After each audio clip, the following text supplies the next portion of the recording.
வணக்கம். வாழ்க வளமுடன். இதுவரைக்கும் நாம என்ன பார்த்துருக்கோம்னா, சீதாதேவியை தேடி இலங்கைக்கு வரக்கூடிய ஹனுமான் சீதாதேவியை அசோகவனத்துல பார்த்துடுறாரு.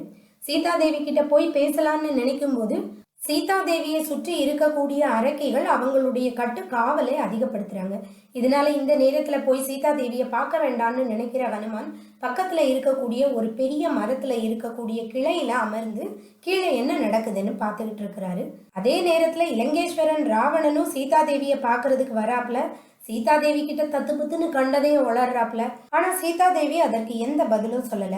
அமைதியா இருக்கிறத ராவணன் தனக்கு சாதகமா எடுத்துக்கிட்டு ராமனை பழித்து பேச ஆரம்பிக்கிறான். இதை கேட்ட உடனே சீதாதேவிக்கு கோபம் வருது. சீதாதேவி என்ன பண்றாப்ல, பக்கத்துல இருக்கக்கூடிய ஒரு புல்லை தூக்கி ராவணனுக்கு முன்னாடி போடுறாப்ல. என்ன அர்த்தம்னா, உன் முகத்தை பார்த்து நான் பேசுறதுக்கு நீ தகுதி இல்லாதவன், நீ இந்த ஓரறிவு உயிருக்கு சமம்னு அந்த புல்லை பார்த்தே தன்னோட பதில சொல்ல ஆரம்பிக்கிறாங்க ஜானகி தேவி. என்ன சொல்றாங்கன்னு நீ கேட்பமா? சீதாதேவி அந்த புல்ல ராவணனா நினைச்சு சொல்றாப்ல, அடப்பாவி, என்ன நீ கடத்தி வச்சிருக்கிறதுனால நீ நல்ல கதிக்கெல்லாம் ஆசைப்படவே முடியாது.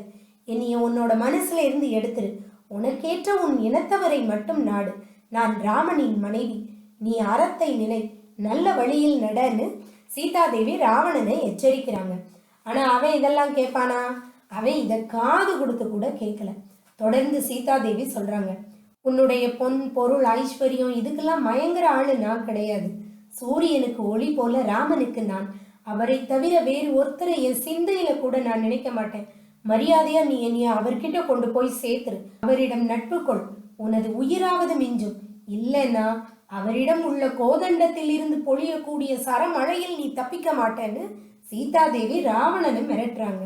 சீதாதேவியின் வாயிலாக கம்பர் ரொம்ப அழகா சொல்றாரு, பத்துள தலையும் தோளும் பல உள பகழி தூவி வித்தக வில்லி நாட்கு திருவிளையாடற்கேற்ற சித்திர விளக்கமாகும் அல்லது செருவிலேற்கும் சக்தியை போலும் மேல்நாட்சடையுவாட் தரையின் வீழ்ந்தாய்ங்கிறார். இதனுடைய பொருள் என்னன்னா, சீதாதேவியை கடத்திட்டு வரும்போது ராவணனுக்கும் ஜடாயுவுக்கும் சண்டை நடக்குது. அந்த சண்டையில ஜடாயு ராவணனு கீழே தள்ளிடுறாப்ல. அதை இப்ப சீதாதேவி சொல்லி காட்டுறாப்ல. ஜடாயு கிட்ட தோத்து நீ கீழே விழுந்த, அப்பேற்பட்ட நீ எனது ராமனுக்கு சமமா? எனது ராமனின் கோதண்டத்தில் இருந்து புறப்படக்கூடிய வில்லின் இலக்கு உனது தலையாகத்தான் இருக்கும், நீ ஞாபகம் வச்சுக்கோன்னு சொல்லி ராவணனை மிரட்டுறாப்ல. தொடர்ந்து சீதாதேவி ராவணன் கிட்ட சொல்றான், நீ ஒரு பயந்தாங்கொல்லி. ராமனும் லக்ஷ்மணனும் இல்லாத நேரத்துல சாது வேடமிட்டு என்னைய கவர்ந்துட்டு வந்த.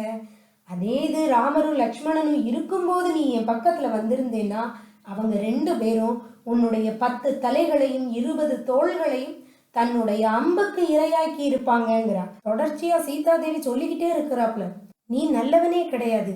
அடுத்தவன் மனைவியிடம் இச்சை கொண்ட எவனும் நல்லவன் கிடையாது. நீ அயோக்கியன். உன்னுடைய இலங்கையில நல்லவங்களே இல்லைன்னு சொல்லக்கூடிய சீதாதேவியின் கூற்ற கம்பர் எப்படி சொல்றாருன்னா, கடிக்கும் வல்லரவம் கேட்கும் மந்திரம் கழிக்கின்றோயை அடுக்கும் ஈது அடாது என்று ஆன்ற ஏதுவோடு அறிவு காட்டி இடிக்குனர் இல்லை உள்ளார் எண்ணியதெண்ணி உன்னை முடிக்குனர் என்ற போது முன்னின் முடிவன்றி முடிவதுண்டோங்கிறா. இந்த பாடல் மூலமா சீதாதேவி ராவணன் கிட்ட என்ன சொல்றாப்லன்னா, கடித்து கொல்லக்கூடிய நல்ல பாம்பு கூட மந்திரத்துக்கு கட்டுப்படும். ஆனா நீ யாரோட நல்ல ஆலோசனைக்கும் கட்டுப்பட மாட்ட. உன்னை இடித்து உரைத்து திருத்தும் நல்லவங்க யாரும் இலங்கையில இல்ல. நீ நினைக்கிறதையே உன்னை சுத்தி இருக்கக்கூடிய அத்தனை பேரும் நினைக்காங்க. இதனுடைய முடிவு என்ன?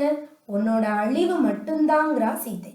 அசோகவனத்துல அடிமையாக இருக்கக்கூடிய சீதை அழகிகள் பலர் முன்னிலையில் இலங்கை இறைவனை அவமானப்படுத்துறாப்புல. இலங்கை இறைவன் எப்படி நின்னான்னு கம்பர் சொல்றாரு, என்ற அறத்து உரை கேட்டலும் 20 நயனம் மின் திறப்பன ஒத்தன வெயில் விடு பகுவாய் குன்று இர தெளித்து உறப்பினன் குறிப்பது என் காமன் தன் திறத்தையும் கடந்தது சீற்றத்தின் தகைமைங்கிறார். சீத்தை அவமானப்படுத்துறத கேட்ட உடனே ராவணனின் 20 கண்கள்ல இருந்தும் மின்னல்ல இருந்து கிடைக்கக்கூடிய வெப்பம் மாதிரி அவனுடைய கண்கள்ல இருந்து கோப கணல் அப்படி பாஞ்சு வருதான். மலைகளே பிளந்து விடக்கூடிய அளவுக்கு கர்ஜிக்கிறான். ஆனா சீத்தைய ஒண்ணுமே செய்யல. இதைத்தான் கம்பர் சொல்றாரு, அவன்கிட்ட கோபத்தை விடவும் காமம் அதிகமா இருந்துச்சுன்னு சொல்றாரு. இவ்வளவு கோபத்தோட இருக்கக்கூடிய இலங்கை அரசன் சீதா தேவியை பார்த்து சொல்றான், சீதா, நீ கூறிய ஒவ்வொரு வார்த்தைக்கும் உன்னைய துண்டு துண்டா வெட்டணும்னு எனக்கு தோணுது.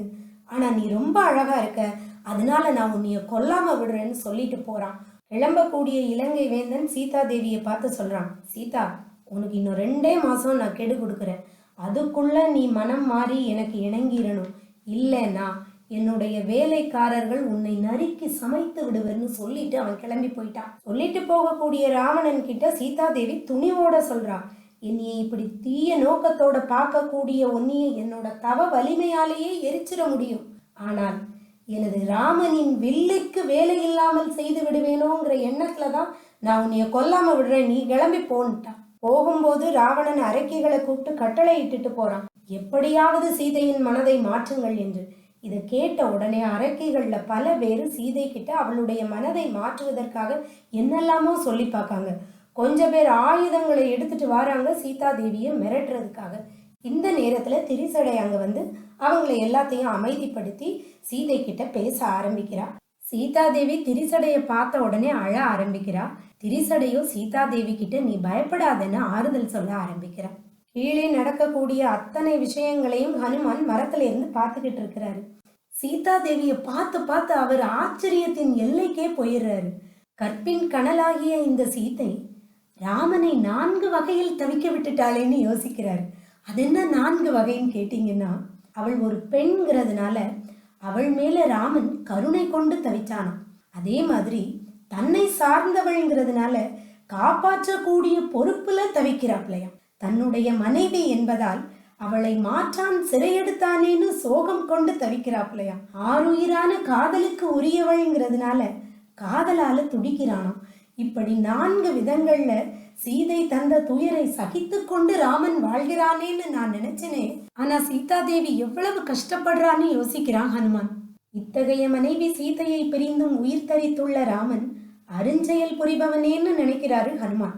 அந்த ராமனின் மனம் சீதையிடமும் இந்த சீதையின் மனம் அந்த ராமனிடமும் இருக்கிறதுனாலதான் 2 பேரும் உயிரோட இருக்கிறாங்கன்னு ஹனுமான் 2 பேரையும் மனசார வாழ்த்துறாப்புல. சீதை படக்கூடிய கஷ்டத்தை பக்கத்துல இருந்து பார்க்கக்கூடிய ஹனுமான் நினைக்கிறான், லக்ஷ்மணனை மைத்துனராக பெற்ற இவளுக்கு இவ்வளவு கஷ்டமா? இவ்வளவு கஷ்டம் இவளுக்கு வருதுன்னா இது சீதையோட கெட்ட நேரம் தான்னு நினைக்கிறான். இந்த சீதைக்காக என்னனாலும் செய்யலான்னு நினைக்கக்கூடிய ஹனுமான் கடல் கடந்து இலங்கைக்கு வந்தது பெருமையா நினைக்கிறாரு. அதே மாதிரி ராமன் வாலிய கொன்றதை கூட ரொம்ப பெருமையா நினைக்கிறாரு. இந்த சீதைக்காக எதையும் செய்யலான்னு மறுபடியும் யோசிக்கிறாப்புல. சீதைக்காக ராமன் எதனாலும் செய்யலாம், இந்த உலகத்தையே கூட சுற்றி வரலாம். இந்த 3 உலகங்களும் சீதைக்கு ஈடில்லைன்னு நினைக்கக்கூடிய ஹனுமான் அன்னையின் குணப்பெருமையையும் குலப்பெருமையையும் உணர்ந்துகிறான். ராமபிரான் மீது கொண்ட அன்பு பாசம் காதல்னால தானே சீதா தேவி அவ்வளவு பெரிய மாளிகையை விட்டு கணவனோட காட்டுக்கு வந்தா. அந்த காட்டில் எளிமையாக வாழ ஆரம்பித்தது ராமபிரான் மேல் கொண்ட காதல்னால தானேன்னு யோசிக்கிறாரு. இன்னைக்கு ராமனை பிரிஞ்சு இந்த அரக்கிகளுக்கு நடுவுல இருக்கும்போது கூட ராமனை மட்டுமே இவ தியானிச்சிட்டு இருக்கிறாளே, இவளால மட்டும் எப்படி முடியுதுன்னு யோசிக்கிறாரு ஹனுமான். ராமன் எப்படியும் தன்னை காப்பாத்த வந்துருவான்னு நம்பிக்கை இருக்க போய் தானே இவ உயிரை வச்சுக்கிட்டு இருக்கா. இவளை பிரிஞ்சு ராமன் இருக்கிறது ரொம்ப ஆச்சரியமான விஷயம் தான்னு நினைக்கிறார். ராமனும் சீதையும் ஒருவர் மேல் ஒருவர் கொண்ட அன்பு பாசம் காதல் காரணமாகத்தான் உயிரோட இருக்கிறாங்கன்னு நினைக்கிறாரு ஹனுமான். இருவரது அன்பின் பெருமையை நினைச்சு கூத்தாடுறாரு. மறுபடியும் ராமநாமத்தை உச்சரிக்கின்றார் ஹனுமான். நாமும் ஹனுமனோடு சேர்ந்து ராமநாமத்தை உச்சரிப்போம். ராம ராம ஜெய சீதா ராம ஜெய ராம ராம ஜெய ராம். ராம ராம ஜெய சீதா ராம ஜெய ராம ராம ஜெய ராம். ராம ராம ஜெய சீதா ராம ஜெய ராம ராம ஜெய ராம். இந்த காணொளியை கண்டு பயனடைந்த அனைவரும் வாழ்வில் மகிழ்ச்சியாகவும் செல்வச் செழிப்போடும் வாழ்வீராக. வாழ்க வளமுடன்.